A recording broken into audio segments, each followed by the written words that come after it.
सुप्रभात विद्यार्थियों। आज हम आपकी हिंदी की जो पुस्तक है उसका जो 14वां अध्याय है काला हिरन, उसको पढ़ेंगे और समझेंगे। देखिए, एक शिक्षाप्रद कहानी है, यानी ये कहानी हमें शिक्षा प्रदान करती है। तो आइए इसको पढ़ते हैं। एक घना जंगल था, एक बहुत घना जंगल था। उसी जंगल में के बीचों बीच एक झील थी, और उसी जंगल के बीचों बीच क्या थी? एक झील थी।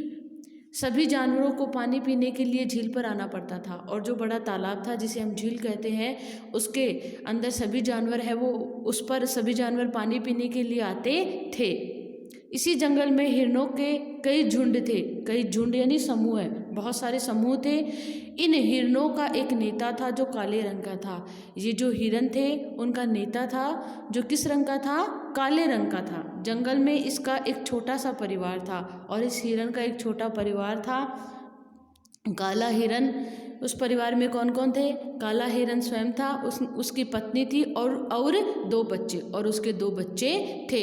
काला हिरन देखने में अद्भुत लगता था। अद्भुत यानी अनोखा। उसकी चमकीली लाल लाल आंखें बहुत सुंदर थी, और उसकी आंखें कैसी थी? चमकीली थी और लाल रंग की थी, बहुत सुंदर लगती थी। वह बुद्धिमान भी था, और वह कैसा था? बुद्धिमान यानी समझदार भी था। झुंड को अपने नेता पर विश्वास था, और झुंड के जो अन्य हिरन थे, वो समूह के जो सारे हिरन थे, वो अपने नेता पे क्या करते थे? विश्वास करते थे, भरोसा करते थे। नेताजी भी जी जान से अपने कर्तव्य का पालन करता था, और नेता भी क्या करता था? जी जान से अपने कर्तव्य, अपनी जिम्मेदारी का क्या करता था? पालन करता था। जो नेता होता है उसका जो कर्तव्य होता है, उसकी जो जिम्मेदारी होती है, वो उस जिम्मेदारी को पूरी करता था। एक दिन विचित्र घटना घटी, और देखिए विचित्र यानी अनोखी। अनोखी घटना क्या घटी? एक राजकुमार शिकारियों के साथ जंगल में शिकार के लिए आया। एक राजकुमार है, वो शिकार करने के लिए कुछ शिकारियों के साथ जंगल में आया। राजा महाराजा शिकार करने का शौक पहले से ही रखते थे। तो देखिए, काफ़ी खोज करने पर भी उनके हाथ कोई शिकार न लगा। उन्होंने खूब ढूंढा, खोज की, लेकिन उन्हें कोई शिकार नहीं मिला। दोपहर हो चुकी थी, दोपहर हो गई थी, सूरज तप रहा था, और सूरज है वो तप रहा था। प्यास के मारे उनका बुरा हाल था, और प्यास के मारे उनका क्या था? बुरा हाल था। एकाएक उन्हें झील दिखाई दी, और एकाएक उनको क्या दिखाई दी? झील दिखाई दी। उन्होंने पेट भर पानी पिया, और पेड़ों की घनी छाया देखकर वे रुक गए, और पेड़ों की घनी छाया देखकर वे रुक गए। वे सोना चाहते थे कि आहट पाकर चौकन्ने हो गए। और देखिए, वे सोना चाहते थे, नींद आ रही थी उनको, लेकिन जैसे ही आहट मिली, कुछ आहट हुई उनको, तो वे चौकन्ने हो गए। हिरणों का झुंड पानी पीने आया था। अब हिरणों का झुंड पानी पीने आया था, क्योंकि सारे जानवर उसी झील में पानी पीते थे। यह उसी की आहट थी, और यह उसी की क्या थी? आहट थी। काला हिरन झुंड में सबसे आगे था। हिरणों ने शिकारियों को देख लिया। शिकारियों के हाथ पड़ने से पहले ही हिरणों का झुंड झाड़ियों के पीछे छिप गया। और देखिए, जो हिरन है वो भी बहुत तेज थे। उन्होंने क्या किया? शिकारियों को देख लिया था, तो उनके हाथ पड़ने से पहले ही, जैसे ही वो उनको पकड़ते, उससे पहले ही वे झाड़ियों के पीछे क्या हो गए? छुप गए। अब देखिए आगे। शिकारियों ने समझा कि हिरन मैदान की ओर निकल गए हैं। शिकारियों ने क्या समझा? कि हिरन तो मैदान की तरफ निकल गए हैं। वे दूसरी तरफ चले गए, और वे दूसरी तरफ चले गए। देखिए, हिरन है, उसने क्या किया? मनुष्य को चकमा दे दिया। हिरणों पर आई मुसीबत टल गई। और देखिए, मुसीबत क्या थी? शिकारी पकड़ के ले जाते, शिकार कर लेते। राजकुमार ने काले हिरन को देख लिया था, लेकिन राजकुमार ने किसे देख लिया था? काले हिरन को। जो कौन था? उस जो झुंड था हिरणों का, उसका समूह का, उसका वो नेता था।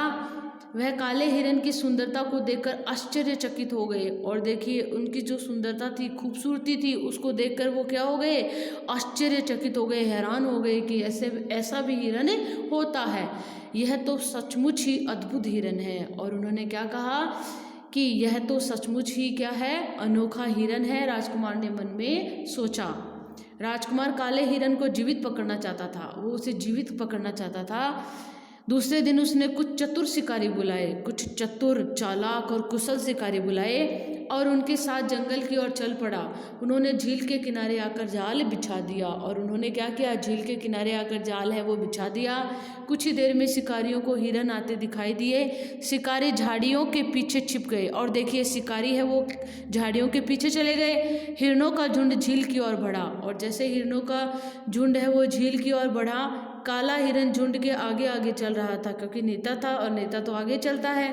वह नेता जो था, शिकारियों को देखकर हिरणों में भगदड़ मच गई। उसी भगदड़ में काला हिरन जाल में फंस गया। और देखिए उसी भगदड़ में काला हिरन है वो क्या हो गया, जाल में फंस गया। काले हिरन को जाल में फंसा देखकर बाकी हिरन भी रुक गए। और देखिए हिरन भागे नहीं वहाँ से, बल्कि उसके पास रुक गए। जानवरों का अपनापन देखिए कि कितना अपनत्व था उनमें। सारे हिरन घेरा बनाकर काले हिरन के पास आकर खड़े हो गए। जानवरों की एकता का एक अद्भुत दृश्य था, और उनके एकता यानी एक होने का जो भाव है, उसका अद्भुत अनोखा दृश्य यानी नज़ारा देखने को मिल रहा था। कि देखिए मुसीबत आती है तो मनुष्य का साथ है वो छोड़ देता है। यहाँ तो जानवर ने क्या किया, एक जानवर के लिए सारे जानवर उसके पास खड़े थे। उसी समय हिरनी झुंड से बाहर निकली, और हिरनी है उस झुंड से बाहर आई।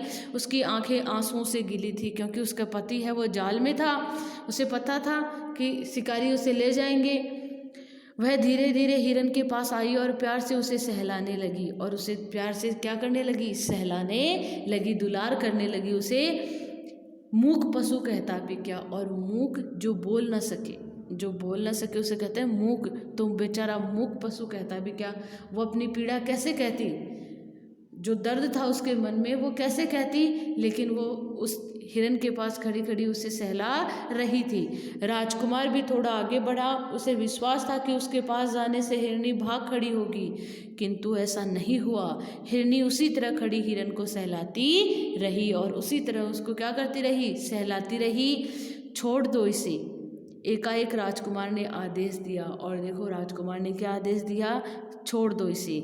जानवरों की एकता और हिरन के प्रति प्यार देखकर राजकुमार का हृदय पिघल गया। और देखिए राजकुमार का भी मन बदल गया कि किस प्रकार ये हिरनी है वो खड़ी हुई है, डर नहीं रही है, जबकि हिरन कितना डरपोक होता है।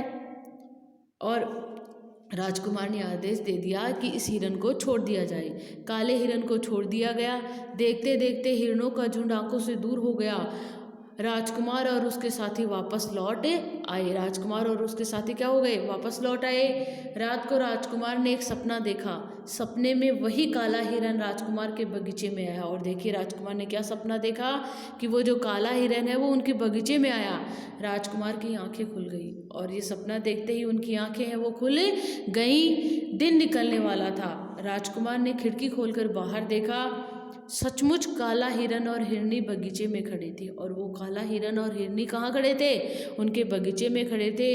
राजकुमार तुरंत बगीचे में गया। उसने हिरन हिरनी को प्यार से पुचकारा, दुलार किया उनका।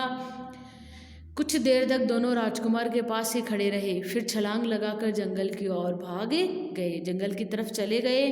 उस दिन के बाद वे दोनों प्रतिदिन राजकुमार के बगीचे में आने लगे। देखिए राजकुमार ने जब क्या किया, प्रेम अपनत्व दिखाया, तो जानवरों ने भी अपनत्व की भावना है वो दिखाई। वे भी राजकुमार से मिलने के लिए उनके बगीचे में आने लगे। जानवर भी प्रेम का भूखा होता है। कुछ दिन बाद राजकुमार राजा बन गया। राजा बनते ही उसने जंगली जानवरों की शिकार पर रोक लगा दी। और देखिए राजा बनते ही राजकुमार ने सबसे बड़ा काम किया कि जंगली जानवरों की शिकार पर रोक लगा दी। क्योंकि बेचारे जानवर हैं, बोल नहीं सकते, लेकिन दर्द तो उनको भी होता है, हमारे थोड़ी सी चोट लगती है तो हमें दर्द होता है, तो हम तो उनको मार देते हैं, तो उन्हें कितना दर्द होता होगा। जंगल के सभी जानवर निर्भय होकर सुख से रहने लगे। निर्भय यानी भय से रहित, बिना डरे हुए आराम से सुख से रहने लगे। देखिए इस पाठ से हमें क्या शिक्षा मिलती है, इस पाठ से देखिए हमें यही शिक्षा मिलती है कि पशु पक्षियों में भी अपनेपन की और एकता की भावना होती है। और आज मनुष्य भले ही मुसीबत में मनुष्य का साथ न दे, लेकिन जानवर ऐसा है कि वो साथ दिए बिना नहीं रहता, वह मनुष्य का भी साथ देता है, तो वह अपने साथियों का जो बाकी जानवर है उनका भी साथ देता है। तो पाठ आपको अच्छे से समझ में आ गया होगा। इसको अच्छे से पढ़ना है और शब्दार्थ आपको लिखने हैं। ठीक है, धन्यवाद।